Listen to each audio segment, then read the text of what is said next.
This is choosing the best Unity render pipeline for your game. I'm Elliot Mitchell, and if you want to find me on Twitter, it's Mr. T3D.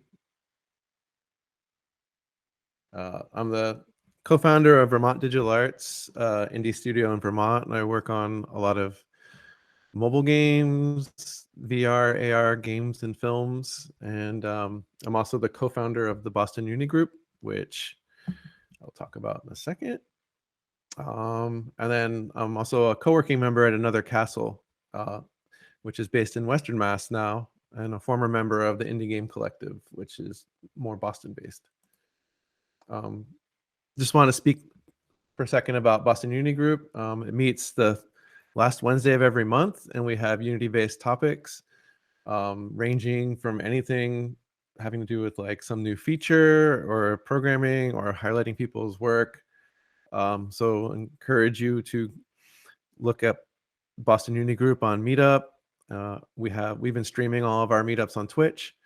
They're on YouTube now. I think when we go back to in person, we'll still be streaming and recording. So definitely check that out. And just as a shout out, last week we had Jason Booth talk about shaders and render pipelines. And so my talk's a little bit superficial because it's a quick talk, but if you want to dive deep into shaders and render pipelines, you should definitely go to Bug's Twitch and check out what Jason Booth said, because it's pretty spicy. Okay, so now getting to the meat of this. So Unity has traditionally started off with one pipeline. It's referred to as the built-in pipeline or the legacy pipeline. And they recently came up, I think in 2018 or 19, they came up with the scriptable render pipeline. And that has three different flavors. So there's the URP, the universal render pipeline, formerly known as the legacy render pipeline, or lightweight render pipeline, sorry. There's Hdrp, the HD render pipeline, and there's a custom scriptable render pipeline. And sometimes it's really difficult to choose between which one you actually want to use in your project. I'll just quickly go over them individually, and then we'll get into some reasons why or why not you might not want to use them. So the built-in legacy pipeline is, here's a picture of it. It's just like typical shaders and what people are used to with Unity before like a year or two ago. The pros are it works on all platforms, meaning it works on mobile, it works in VR, it works on consoles, web, everything. All versions of Unity support it for now. It's easy to code shaders by hand if you're a traditional graphics programmer. And there's tons of third-party assets and support and documentation for this. The cons are it's actually slated to have support dropped, I think, in Unity 2021 or 2022, which I think is insane. You can't access Unity's nodal shading graph editor, which is a plus or minus depending on who you are. There is limited visual effects graph support. I thought there wasn't any, but I actually just worked on a project for Tribeca and the Museum of Other Realities where we're using a built-in render pipeline, and we have Vfx Graph working. And it was a total surprise to all of us that it worked. And I don't see any documentation saying that it can work, but it does. I think it's just limited in some ways. You don't have volumes in the built-in pipeline, meaning like fog volumes and light volumes and things like that are built in. There's third-party assets you can, from the asset store you can use or make your own, but it's not built in. In a lot of cases, the built-in pipeline is not really all that performant compared to some of the other pipelines. Well, especially the universal render pipeline. And then Unity has a post-processing stack, which they've pretty much stopped developing. So there's basically no more investment by Unity into this pipeline. The universal render pipeline, or URP, is the first scriptable render pipeline that Unity sort of took out of preview. There's a lot of talks on it, and it's sort of being pushed by Unity as the end-all be-all render pipeline. And so it does have better performance than legacy pipeline in many cases, or the built-in. You do have access to Unity Shader Graph and Vfx Graph although it's still more limited than the HD render pipeline. You can do custom render passes, which are really cool and powerful. It's supported by most platforms, and I put an asterisk there because depending on the version of Unity, like say like if you're doing Magic Leap development, it would be like it just renders in one eye. So there's just like a lot of, still depending on the version of Unity, there are limitations to that. It works across XR, AR, VR for the most part, and there's a reasonable amount of third-party assets available. The cons are is the API is a moving target, and so it's always changing. Depending on the version of Unity you're using, the version of the universal render pipeline you can use is sort of locked, and has its own limitations. So like if you're in Unity 2018 and you're using universal render pipeline, you're only able to use like a preview version of it. So really to use the latest, greatest universal render pipeline, you have to be on the latest, greatest version of Unity, and it's very risky for people to do that. Porting legacy shaders to URP can be involved. In Copenhagen 2019, there was a talk by Yilmaz Kimaz, who's formerly of Boston. And his talk, I mean, it's like an hour of manually porting shaders over to URP. So it's hard to bring your shaders over, but you can create them in Shader Graph. You pretty much have to use Shader Graph unless there's some other options, which I'll show you. And I feel like it's the most limited of all the render pipelines. Like it's faster, but like you're limited to the number of lights, and there's just a lot of limitations, which is the reason why it's faster. It's actually my least favorite render pipeline. Then there's the HD render pipeline, the high definition, and this one's actually my favorite, but it's not. It doesn't make sense in all cases. So it is definitely the most robust. You can make, there's a Unity look. There's like a look to most Unity games. With the HD render pipeline, you can get away from that. You can have it look like Unity's competitors, like Unreal, or it can look like almost anything. So it's really powerful. You have full access to Unity Shader Graph and Vfx Graph. And I didn't explain it before, but Vfx Graph is a GPU-based particle system. And then this render pipeline and that version of the Vfx Graph actually supports all kinds of crazy like lit particles and shader graph particle shaders and all kinds of stuff. So like as opposed to running like a few thousand particles you can run like millions and tens of millions of particles on the GPU, and they'll render out, and they'll be like super fast, and it'll render out in Hdrp. It supports volume, so you can set infinite or like contained volumes of like fog and light beams and noise coming through fog. And volumetric lights are built in. You can do custom render passes, which is really cool, which means, for instance, I'm working on a film that's at Tribeca now, is at Sundance, where we have this time travel mechanic where you rip through worlds, like you rip a world apart and you're in another world. And we basically did custom render passes to do that. Works in VR asterisk, because it will work, but it's really hard to optimize. And there's a growing number of third-party assets available for this. The cons are, as the API, again, is a moving target. Hdrp is very tightly coupled with version of Unity, and this isn't that great of a situation. It's extremely complex to set up and to optimize, and like even like how you order your textures and everything, and how you pack textures and channels is very different than any other pipeline. It's really hard to go from Hdrp back to another. It's easier to start and like built in and go to Hdrp. And you would basically have to hire artists or have your artist redo all the work if you're porting back and forth. It's not really officially supported on most platforms, and it's not performant in most cases because it's so hard. It's just not. It's like you really have to fine tune it. And then there's the custom scriptable render pipeline, which is pretty flexible, but it's difficult to use. And so this one, basically, it's highly specific to what you want, and it's very optimized. So you can basically have only the features you want. So it can be, but you pretty much need like a graphics programmer to do this. I'm definitely looking into this pipeline for the next like VR film or VR project I'm using. It takes a bit of digging in and brain work to get this to work. Again, API is a moving target. It's really complex and it's really all onto you. There's not a lot of documentation, although I did see Cat-like Coding has some good tutorials on this.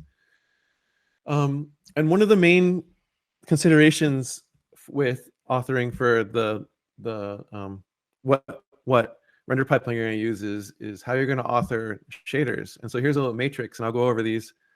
Of if you're using built-in URP, Hdrp, or custom, these are your options for making shaders. And so you can do it by text, shader forge, shader graph, amplify shader, better shaders. And I'll go into these really quickly because I'm like halfway through my time almost. So you can use the IDE text editor, to program shaders. And the pros are your shaders can be super optimized and they can be authored outside of Unity. But the cons are you have to know GLSL for the built-in legacy, but you need to know HLSL for anything that's scriptable render pipeline. And again, if you're not a graphics programmer, this can be difficult. And if you're actually trying to program shaders by hand for the universal render pipeline or HDRP, it can be thousands of lines of code and all this boilerplate and macros. It's really difficult. And so there is a solution for that, which we'll get to in a little bit. Old school shader forge by Freya Holmer, who makes shapes now. And this is one of the first node graph shader editors. And this only has support up to 2019. And this is actually a really robust shader editor. I think it was like $90 or something like that. It was totally worth it. It works with only the older versions of Unity. It has a lot of nodes and functions that actually Shader Graphs doesn't have. And it will compile into code for text editing and distribution, and it's very well documented. It only supports the built-in render pipeline, and it's not maintained any longer. And the shaders it makes are definitely a little bit overly verbose. They're not all that optimized. But again, you can get up and running and make cool shaders pretty fast. Shader Graph is the built-in shader package for Unity, and I think it's like 2018. Excuse me. And it's not as slick as Shader Forge. It doesn't have as many functions, but it's what Unity supports. So, and it also, you can build for the universal render pipeline in HDRP. It's officially supported by Unity. You can add custom node functions and make Vfx shader graph, but it's just not as robust as we'll get into. So there's no built-in render pipeline support. So if you're using the legacy, you can't use this. You can only edit these shaders in Unity Editor. They don't cross-compile for different pipelines. So if you make one for URP, you have to make another shader for HDRP. It doesn't. You just have to have different sets of shaders if you're porting. And again, it's tied closely with Unity version. So if you update Unity, you have to update your shaders. And with all Unity packages, it's very difficult to know which one to use for the version of Unity. Amplify shader, I'd say, is the best nodal shader that there is. I think it's like, I don't know, $60. It goes on sale all the time. But it's sort of like, I think it's the most robust and flexible of the nodal-based shader graphs. And this one supports all the render pipelines. You do have to rebuild your shaders for each target. There's tons of custom nodes that are missing from Shader Graph. You can add your own functions into it. It's pretty cool. There's lots of templates. It does post-processing shaders, and you can actually open and edit these in the text editor and go back and forth. So it's really cool. I love it. Yeah, no VFX Graph Shaders yet. I think it actually does now support that. Unity doesn't officially support it. The UI can be spammy, and there is like some weirdness if you're going between Mac and PC and you're using Git. It like loads and unloads packages all the time. So it can be a little bit strange, but it's definitely worth it. And then there's Better Shaders by Jason Booth. And this is actually a really cool solution. And I'm totally going to start using this. And so what Better Shaders is that you write shaders similar to like the old style surface shaders in Unity. This is like what an engineer would do, and it will automatically compile and build in built-in URP and HDRP by itself. So it takes all of HDRP's functions and then passes them down to all the other render pipelines. So you build your shader once, and you can actually deploy to all these different pipelines. And then in the Unity editor, an artist or someone else can like stack shaders through a Unity editor and connect all these, ordering and tweak them. So you can compile them. You can export it and distribute on the asset store. It works really, really well. It's kind of magical. And then the con is that you have to know a little bit of knowledge of shader programming, and it's not supported across all versions of Unity. I think it's 2019-4 and up, but it is very cool. And here's that chart again. And I would add one more to under better shaders is better lit shaders. So it makes, this is like a surface shader, better shaders.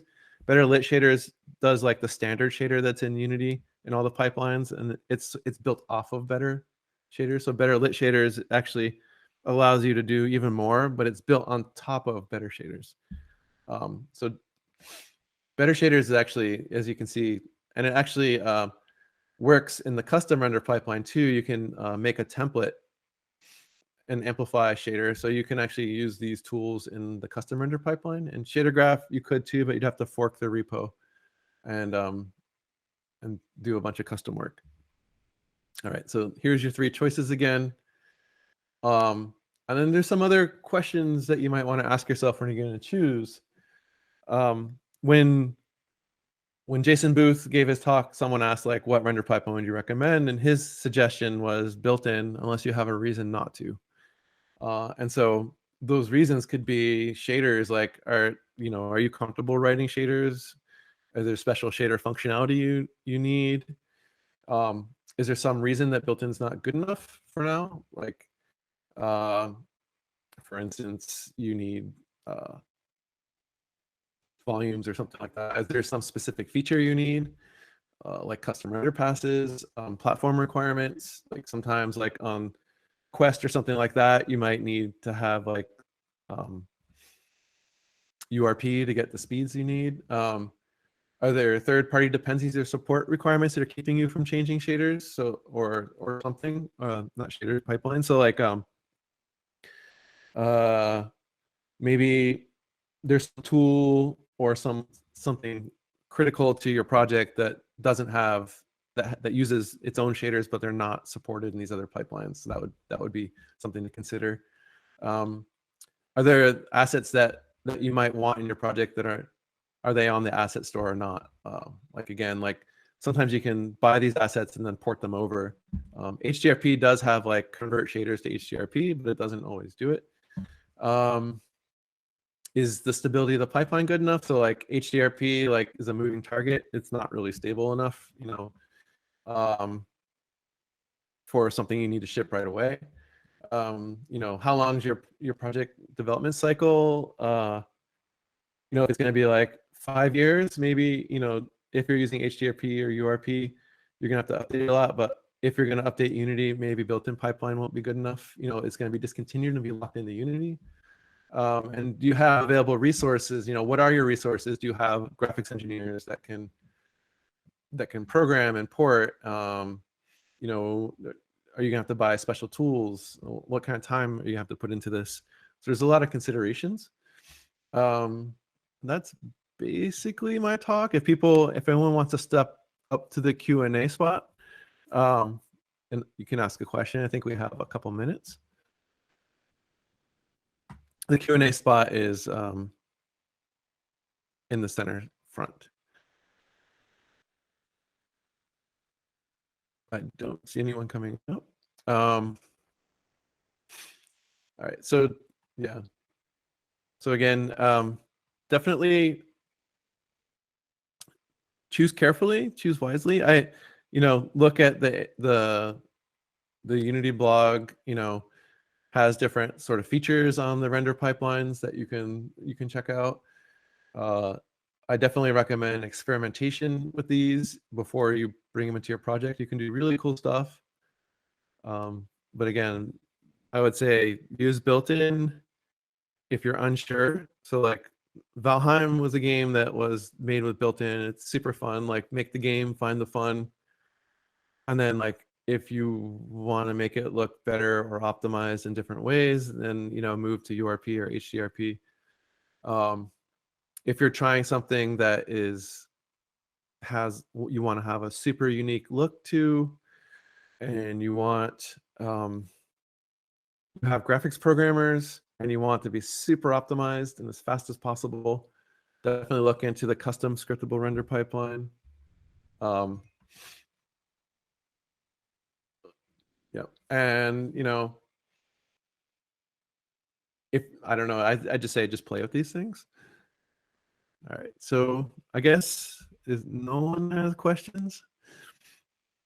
Okay, I'm just gonna go back in my slides just to leave with the Boston Uni Group. Oh, I see Gary, but you're not on you're muted. Hey, Elliot. Hey. I know I came a little late, but I did have a question.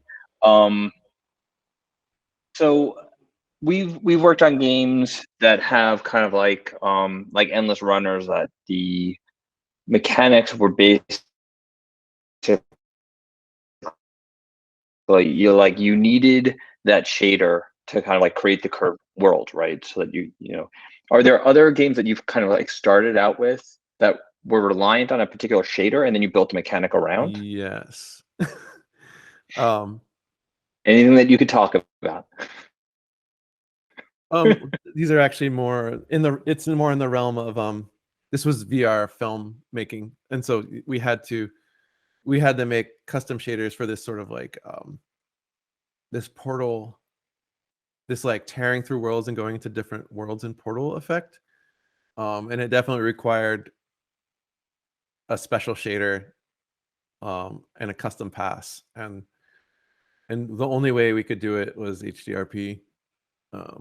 And I can't talk a lot about it, but yes, that was an instance where like the key, I would say, time travel mechanic was shader dependent, and we can only do it in HDRP, and we didn't have time to invest into the scriptable render pipeline.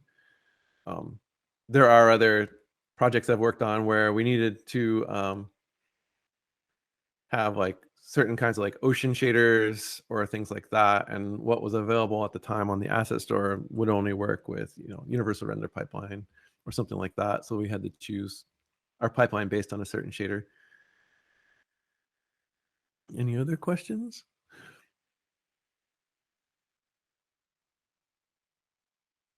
Hey, Eric. Hi.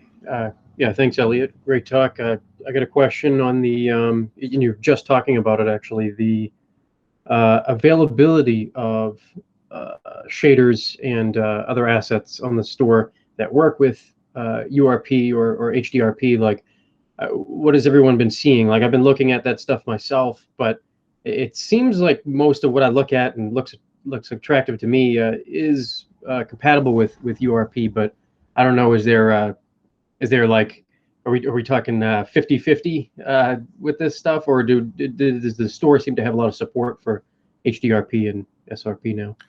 Well, there's no support for SRP, but I mean the custom one, but URP probably has the most.